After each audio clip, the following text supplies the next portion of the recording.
Imagine a group of guys sitting around a table dividing up a cake. Sounds fair, right?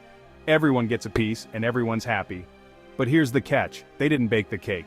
They didn't even buy the ingredients. And the cake, it's not even theirs to divide. It belongs to someone else entirely. That's basically the story of the Berlin Conference. A meeting where European powers decided the fate of an entire continent. From 1884 to 1885, European powers met in Berlin to carve up Africa like a giant pizza. They were there to claim their slices. It was the era of colonialism, and these guys were hungry for land, resources, and power. They saw Africa as a treasure trove waiting to be exploited. They drew lines on maps, splitting communities, ethnic groups, and even families, all in the name of empire building.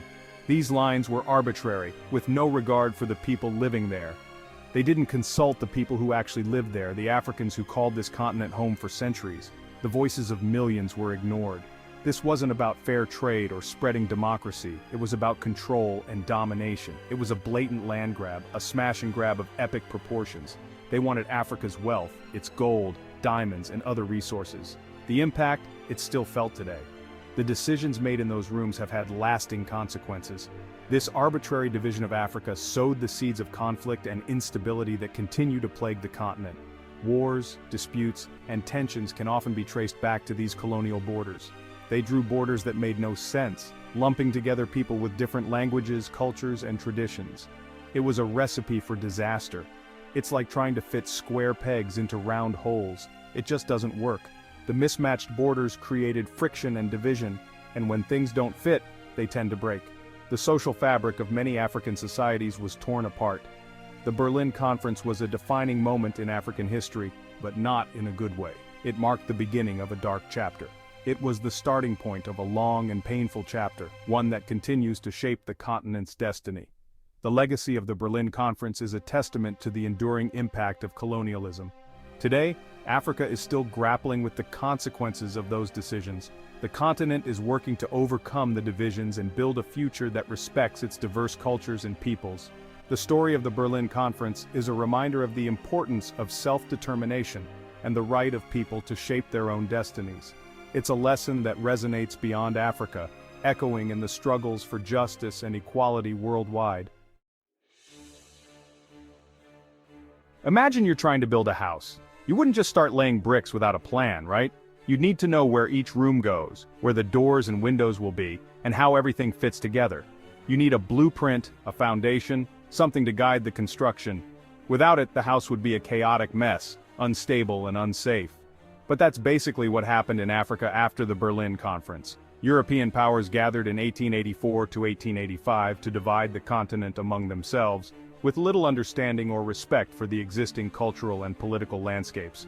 The colonial powers treated borders like suggestions, not concrete lines.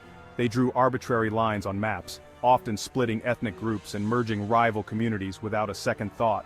They chopped and changed, swapped and traded territories with little regard for the people who lived there. These decisions were made in far-off European capitals, with no input from the African people whose lives would be forever altered. It was like playing a game of Risk with real lives. The colonial leaders were more concerned with their own power and wealth than with the well-being of the people they were dividing. This disregard for existing social and political structures created a ticking time bomb. The artificial borders ignored the complex tapestry of African societies, setting the stage for future conflicts.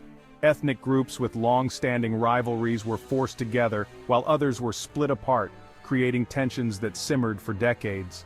These tensions often erupted into violence as communities struggled to assert their identities and rights. Fast forward to the present, and we see the legacy of those hastily drawn borders. Many of the conflicts in Africa today can be traced back to the arbitrary lines drawn by colonial powers over a century ago. They've become flashpoints for conflict, breeding instability and hindering development. The lack of cohesive national identities and the presence of divided communities make it difficult for many African nations to achieve lasting peace and prosperity. It's like trying to solve a jigsaw puzzle where someone glued the wrong pieces together. The pieces don't fit, and the picture is incomplete and confusing. The result? A distorted image that doesn't quite make sense. The borders drawn by colonial powers have left a legacy of division and conflict that continues to affect Africa today. From the Horn of Africa to the Great Lakes region, the arbitrary borders drawn by European powers continue to fuel conflict and division. These regions are often the sites of some of the most intense and prolonged conflicts on the continent. The Berlin Conference might be a distant memory, but its impact is still felt today, a stark reminder of the enduring legacy of colonialism. The decisions made over a century ago continue to shape the lives of millions of Africans, highlighting the long-lasting consequences of colonial rule. Let's take a closer look at some of these border disputes, shall we? The borders that crisscross the African continent are not just lines on a map, they are the scars of a colonial past that continues to influence the present. These borders were drawn with little regard for the ethnic, cultural, and linguistic realities of the people who lived there, leading to a legacy of conflict and division. In the Horn of Africa, you've got Somalia, a country still grappling with the legacy of being divided between British and Italian colonies. This division has left a lasting impact on the nation's political and social fabric, contributing to ongoing instability and conflict.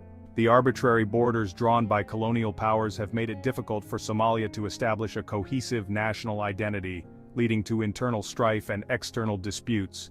Then there's Eritrea, which fought a long and bloody war for independence from Ethiopia, only to find itself locked in another border dispute with its neighbor. The Eritrean-Ethiopian border conflict is a stark example of how colonial-era decisions continue to fuel modern-day tensions. The war for independence was not just a fight for freedom, but also a struggle to redefine borders that were imposed without the consent of the people. Over in West Africa, you've got Nigeria, a country cobbled together from diverse ethnic groups by the British. The colonial powers merged various kingdoms and tribes into one entity, ignoring the complex social structures that existed. This has resulted in a nation where ethnic and religious tensions are a constant source of conflict, making governance and unity a challenging task. The result? Internal tensions and a constant struggle for power and resources. The competition for control over Nigeria's rich natural resources has often led to violent clashes and political instability. The legacy of colonialism is evident in the way resources are distributed and contested, further deepening the divisions within the country. And let's not forget the Great Lakes region, where the legacy of Belgian colonialism continues to haunt Rwanda and Burundi. The arbitrary borders and divisive policies implemented by the Belgians have left a lasting impact on these nations, contributing to cycles of violence and mistrust. The Rwandan genocide, a horrific event that saw the massacre of hundreds of thousands of Tutsis and moderate Hutus, was partly fueled by ethnic divisions exacerbated by Belgian colonial policies. The colonial strategy of favoring one ethnic group over another sowed seeds of hatred and division that erupted into one of the most tragic events in modern history. It's a stark reminder that the ghosts of colonialism still linger, casting a long shadow over the continent. The impact of colonialism is not just historical, it is a living reality that continues to shape the political, social, and economic landscapes of African nations. These are just a few examples of how colonial borders continue to shape Africa's present. The legacy of colonialism is a complex and multifaceted issue that affects every aspect of life in these countries, from governance and development to social cohesion and conflict resolution. The lines on the map might have been drawn over a century ago, but their impact is still felt today, a painful legacy that continues to divide and destabilize. As African nations strive to move forward, the echoes of colonialism serve as a reminder of the importance of addressing historical injustices to build a more peaceful and united future.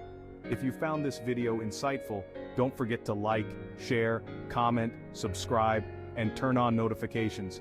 Your engagement helps us bring more content like this to you. Thank you for watching.